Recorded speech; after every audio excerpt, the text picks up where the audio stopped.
Boa noite, Mônica e Thaís. Hoje gravando de dia, aproveitando aí o feriadão.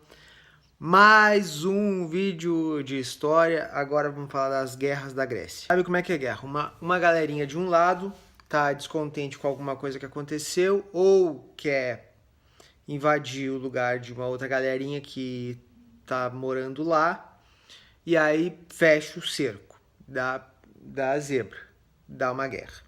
Primeira guerra que a gente vai falar, guerra da Grécia contra os persas. Dá pra botar as letrinhas aqui? Não sei se dá. Olha as letrinhas aí pintando. Quando os espartas tentaram invadir a Grécia, todas essas cidades aí com diferentes formas de governo, de política, diferentes organizações, essas cidades todas se juntaram para tentar derrotar os persas. Então essas guerras foram as guerras greco-pérsicas. Elas duraram de 492 a 442 a.C.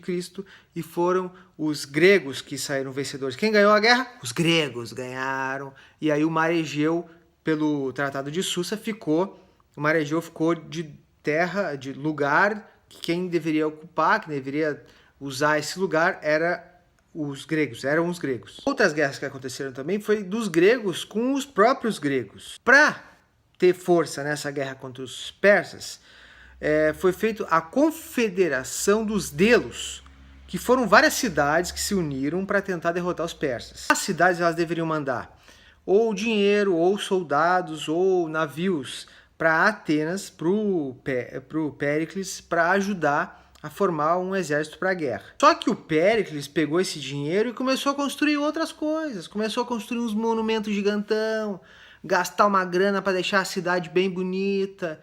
Ele começou a fazer palácios e obras gigantescas que foram muito caras e gastou o dinheiro errado. Ele adotou o imperialismo, onde ele era o imperador e ele mandava em todas as outras cidades. O que deu? As outras cidades ficaram de cara com ele, com o seu Péricles. Então o Péricles, que era de Atenas, o que aconteceu? Começou a ser muito criticado. E uma galerinha aqui de Esparta se juntou com os amiguinhos deles. Ei, meus amiguinhos, vamos lá. O Péricles está gastando dinheiro errado. A gente queria dinheiro para comprar Nutella e o Péricles gastou dinheiro construindo teatro.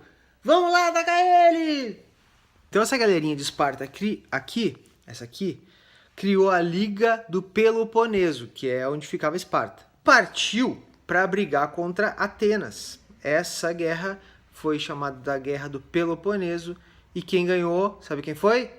Esparta que ganhou. E aí eles falaram o seguinte, bom, já que nós ganhamos de Atenas, que eram os caras mais ralados de todos, mais xarope de todos, agora nós vamos mandar em todo mundo, nós vamos mandar no país inteiro aqui. Só que aí surgiu Tebas.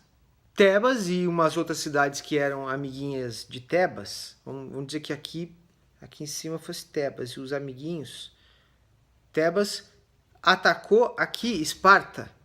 E aí ganhou de Esparta, mas essa guerra foi xarope, destruiu o país, destruiu monumentos, a agricultura ficou falida, muita pobreza, ficou bem difícil. E aí os macedônios se aproveitaram e em 338 a.C., Filipe II, rei da Macedônia, conseguiu tomar conta dessa região.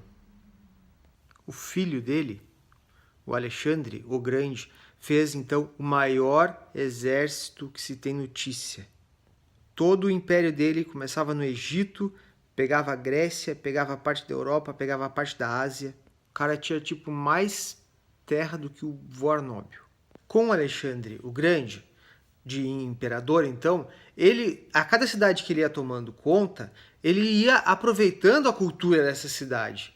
Disso aí nasceu a cultura helenística. Isso pode cair na prova. Então, enquanto a cultura grega era simples, era harmônica, era suave, a cultura helenística era diferente. Ela pregava, ela cultuava o expressionismo, a dramaticidade das pessoas e das coisas, dos objetos que eram usados na arte. Então, Aristarco, Euclides e Arquimedes foram três dos principais artistas dessa época da arte helenística. E aí nós vamos falar do Arquimedes, que é o mais legal dos três.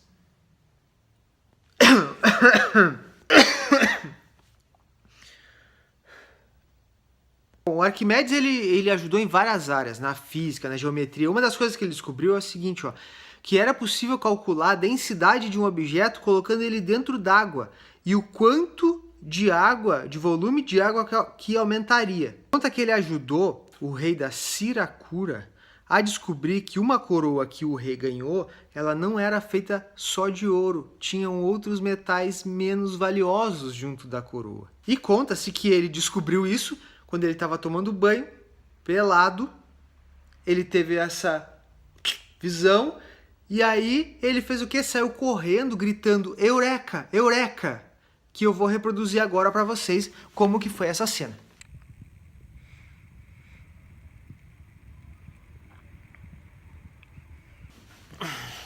Tava escuro lá. Eureka em grego quer dizer achei. Terminamos a parte da Grécia, muitas coisas legais nessa parte que a gente estudou, desde a democracia e fazer uma relação de como que era a democracia naquela época, as pessoas naquela época com a democracia de hoje aqui no Brasil, onde a gente vota, vai lá na urna, aperta os botãozinhos e a maioria da população decide quem é que vai ser eleito. Outra coisa importante é a questão do Homero, que é um grande poeta e tem dois poemas dele ligados à história lá dos micênicos. As diferenças entre as cidades-estado, as de Atenas, Esparta e também as colônias que foram fundadas pelos gregos, que tem colônia na Espanha, colônia na França, colônia onde hoje é a Itália. Beijo. Te cuida, te amo. Curte o vídeo, assiste e não esquece de acertar na prova.